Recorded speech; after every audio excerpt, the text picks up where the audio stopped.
Hello বন্ধুরা, eternal Dipak channel আজকে আরও কিছু আপডেট নিয়ে তোমাদের কাছে এসেছে। আগামী দিনে মোহনবাগান 4 মে মুম্বাই এফসির সঙ্গে ফাইনাল খেলতে নেমেছে। আইএসএল এর ফাইনালে আবার মোহনবাগান এবং মুম্বাই এফসির মধ্যে দেখা হতে চলেছে। এবারে মুম্বাই এফসির কিন্তু প্রতিজ্ঞা মোহনবাগানকে হারাবেই।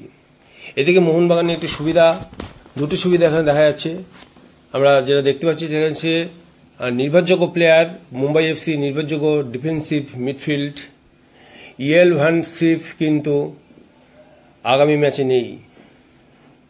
পরপর দুটো হলুদ কার্ড দেখে তিনি কিন্তু মাঠের বাইরে। এটার মোহনবাগানের পক্ষে একটা বিরাট অ্যাডভান্টেজ, কেন অনেকটা মাঠ জুড়ে কিন্তু তিনি খেলেন। আর একজন হচ্ছে আকাশ মিশ্রা কিন্তু মোহনবাগানে সাথে আর খেলতে পারবে না মুম্বাই এফসির হয়ে, কারণ তার শরীর প্রচণ্ড খারাপ। অর্থাৎ 90 মিনিট খেলার মতো তার কিন্তু শক্তি বা সামর্থ্য কোনোটাই কিন্তু নেই। তো দেখা যাচ্ছে মোহনবাগানে এই দুটো অ্যাডভান্টেজ কিন্তু এই মুহূর্তে আছে। তোমাদের এটা জানিয়ে দিলাম, এই বিষয়টা তোমরা লক্ষ্য করবে। এবং মোহনবাগানের এই দুটো অ্যাডভান্টেজে মোহন কতটা সাফল্য পায় সেটা তোমরা কমেন্টস বক্সে লিখবে। তো দেখো যে মোহনবাগানের ক্ষেত্রেও কিন্তু সাদিকু কে অন্যায়ভাবে পরপর 4টি ম্যাচই কিন্তু বহিষ্কার করা হয়েছে। এটা কিন্তু রেফারির দিক দিয়ে খুব অন্যায়।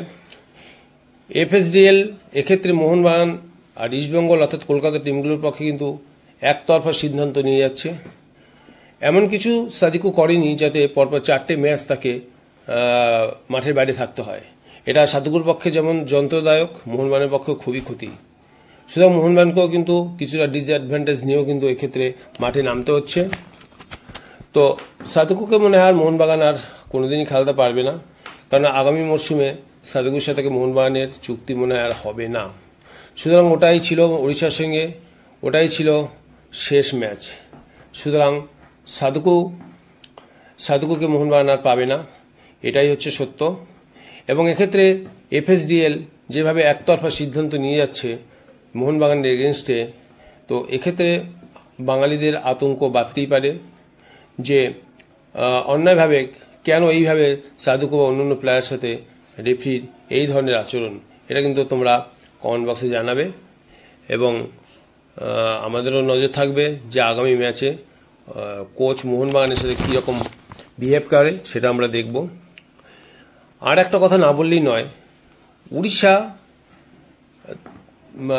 যে উড়িষ্যার প্লেয়ারদের মধ্যে এতটাই হচ্ছে টিম স্পিরিট এতটাই কম যে স্বাভাবিক হারটাকে তারা স্বাভাবিকভাবে নিতে পারছে না পেরে অভব্য আচরণ করে ফেলেছে মোহনবাগান প্লেয়ারদের সাথে। সৌজন্যমূলক সাক্ষাতের জন্য মোহনবাগানের সুভাশিস গিয়েছিল করমর্দন করতে উড়িষ্যার প্লেয়ারদের সাথে, কিন্তু সেক্ষেত্রে উড়িষ্যার আহমেদ জাহু যে ধরনের ব্যবহার করলো, মোহনবাগানের সুভাশিসের সঙ্গে যে ধরনের ব্যবহার করলো, জলের বোতল ছুঁড়ে মারলো, এটা কিন্তু কোনো সভ্য প্লেয়ারের কাছ থেকে আশা করা যায় না।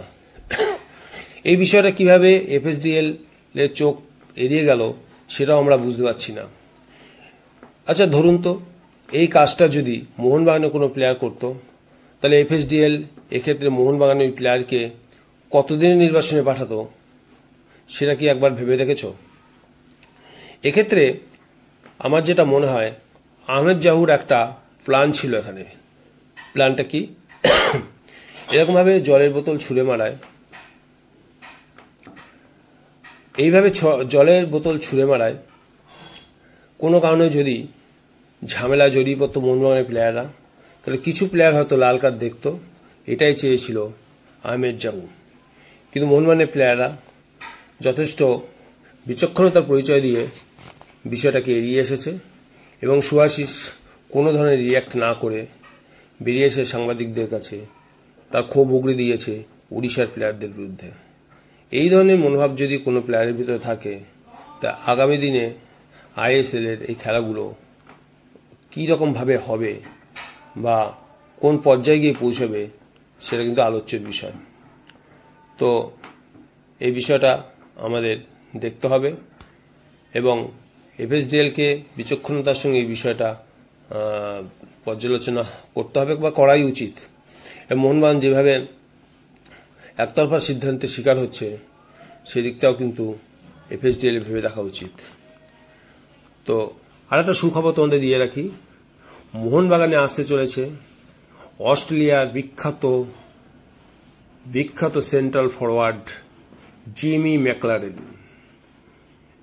অর্থাৎ একজন অভিজ্ঞ প্লেয়ার জিমি ম্যাকলারেন কিন্তু মোহনবাগানে আসতে চলেছেন।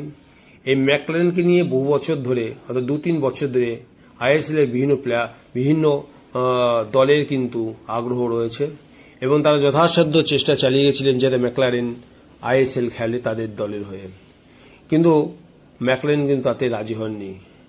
রিসেন্ট শোনা যাচ্ছে ম্যাকলারেন নাকি মোহনবাগানে খেলার জন্য আগ্রহ প্রকাশ করেছেন। মেলবোর্ন সিটি এফসি থেকে তিনি অলরেডি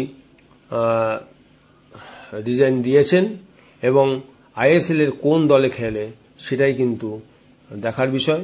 কিন্তু এক্ষেত্রে মোহনবাগান কিন্তু প্রায় অনেকটাই এগিয়ে আছে ম্যাকলারেনকে নথিভুক্ত করার জন্য। মোহনবাগানে কিছু প্লেয়ার আছে, যেমন হচ্ছে আরমান সাদিকও কিন্তু মোহনবাগানে থাকছে না, যত সম্ভব কামিন্সও থাকছে না, এবং সেই জায়গাটা ভরাট করার জন্য একজন ভালো জাতের ভালো মানের প্লেয়ারের দরকার, এবং সেই জায়গাটা জিমি ম্যাকলারেন হয়তো ভরাট করে দিতে পারেন, অর্থাৎ পূর্ণ করে দিতে পারেন। এক্ষেত্রে আমাদের আশা আছে জিমি ম্যাকলারেন মোহনবাগানে সই করছেন। আর আসি গোলকিপারের কথায়। গোলকিপারের দিক দিয়ে দেখা যাচ্ছে বিশাল কায়েত কিন্তু কিছুটা পিছিয়ে গেছেন পূর্বা লেচেম্পা থেকে। 21টার মধ্যে 9টা ক্লিন সেভ আছে কায়েতের, যেখানে লেচেম্পার আছে 21টার মধ্যে 9টি ক্লিন সেভ আছে পূর্বা লেচেম্পার, কিন্তু কায়েতের 24টার মধ্যে 9টি ক্লিন সেভ আছে। এক্ষেত্রে পরের যে ম্যাচটি অর্থাৎ ফাইনাল ম্যাচটি অনুষ্ঠিত হতে চলেছে সেখানে যদি কায়েত অন্তত একটা ক্লিন সেভ যদি বেশি করতে পারে তাহলেই কিন্তু গ্লাভস তার হাতে উঠবে, গোল্ডেন গ্লাভস কিন্তু তার হাতে উঠবে। তো আজকে তোমাদের কি আপডেট আছে তাই নিয়ে তোমাদের শেয়ার করলাম। পরে আরও কিছু আপডেট পেলে আমি আবার ভিডিও বানাবো এবং তোমাদের সঙ্গে শেয়ার করব। তো যারা এই চ্যানেলকে এখনো পর্যন্ত সাবস্ক্রাইব করোনি তারা সাবস্ক্রাইব করে পাশে বেল আইকনটিকে অন করে রাখো। যদি ভালো লাগে ভিডিওটি লাইক দেবে। তো আজকে এই পর্যন্ত, বাই।